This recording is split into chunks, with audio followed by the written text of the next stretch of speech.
outside. Kevin Harvick on the inside. First attempt at overtime here at the Charlotte ROVAL. The elimination race in the round of 12. Back underway.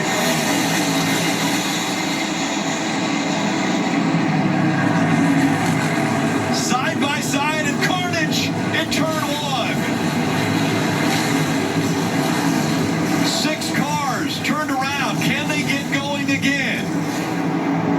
Out front is Christopher Bell. He's past the 4 of Harvick. Blaney, one of those cars in turn 1, finally pulling away. With Bell as the leader, that has Larson 1 point, just 1 point above the cut line. Cindric 1 back. Again, that's just a position on the racetrack. Cindric, if he gains a position, he'll be tied with Larson. And he is in a battle back here. You see it at the bottom of the screen, side by side with the 43 car of Jones down the back straightaway. And again, the tiebreakers, we see brakes locking up as we go into trilogy. Oh, the 2's around. 8 and around goes the 2. Cindric now waiting to get back on track. Larson plus 5 now as they're running on the track. White flag in the air. One more time around. Christopher Bell, can he win his way into the next round of the playoff? 4 cars spinning across the front straightaway here. Ty Dillon, the 23 car as well. Ty Gibbs. Briscoe, Larson tied right now for the final spot. Briscoe trying to grab another position. With that, Briscoe's got to make this work. He's got to go find this spot. He's got new tires. the tiebreaker would go to Chase Briscoe, the best finish in this round if they stay even. Christopher Bell now coming out onto the oval. Bell, what a day this would be for Christopher Bell. Briscoe underneath Eric Jones, but Austin Dillon underneath Briscoe. Those points are going to change again. The final time through the Trilogy Chicane for Christopher Bell. Right side, all clear, all clear. Cole Custer throwing a block right there on everybody. Briscoe with a huge drive into the rear chicane. A 2-point advantage for Briscoe and Christopher Bell. He has done it. He's won his way into the round of 8. The fight for the final transfer spot. Briscoe. He's done it. He's eliminated the reigning champion.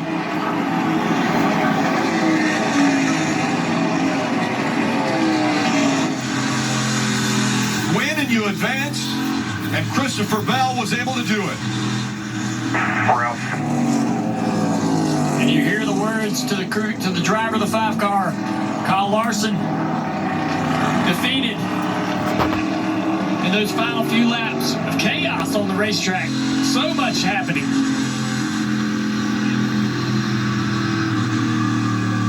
Briscoe, 2 points, 2 positions on the racetrack. We talk about it. We talk about it every time we get to these cutoff races, how 1 point, 2 points, 3 points, they keep you from transferring.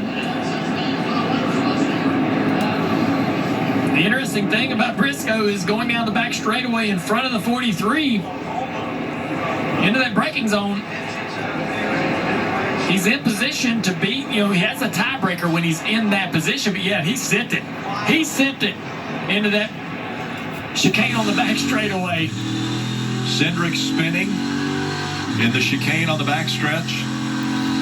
You have Larson, who had the issue, was 5 laps down. Really, he was pinned in a position where he couldn't gain anything. It was out of his control. Yeah, and this is the race kind of in this elimination format in a nutshell, right? The line continues to move. Who are you racing? Who are you following? We had no concern for Kyle Larson until he comes down pit road and has to change a toe link, as you mentioned. 5 laps down, then there's really nothing he can do to gain or lose spots at that point. All right, here you go. Chase Briscoe needing a spot. Look at everybody checking up. Teammates slowing way down right there. Briscoe's sitting in there to pick the spot up. That was 2 positions. Here we go. Great shot right here. I think Briscoe was committed to overrunning this braking zone, but I believe Cole Custer was doing some work as well to try to help out his teammate, doing a little block there on that back straightaway, trying to get out of the way. He ends up getting himself spun over here on the front straightaway before making the checkered flag. Cole Custer does. Well, the checkered flag moment here brought to you by Advanced Auto Parts. What a day for Christopher Bell. He entered 33 points below the cutoff line. Knew a win was the only way he was going to advance into the next round of the playoffs, and he did just that.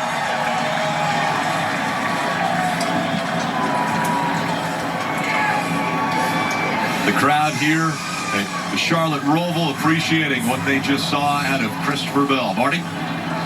How about that, Charlotte race fans? Christopher Bell told his team, we live on.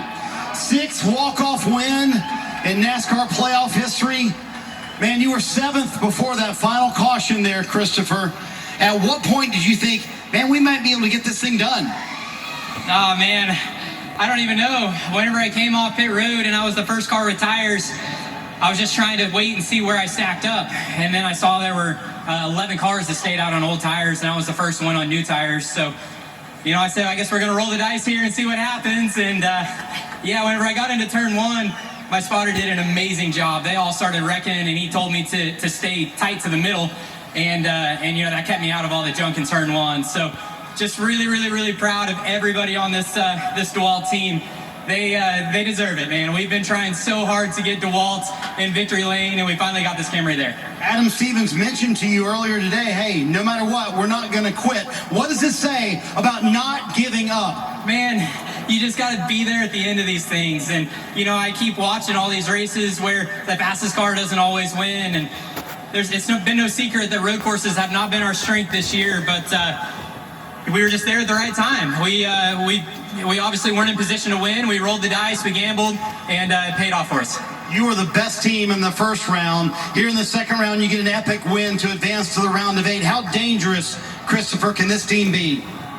I feel really good about it, that's for sure. So I knew that the whole time going into this second round of the playoffs that this was the troublemaker. With Talladega and then the road course being in here, whenever we weren't strong on the road courses, I was really nervous about this round. And, you know, I felt good about Texas, and then when we got out of there with no points, I thought it was going to be a really tough road. And it was a really tough road, but there was an end to it.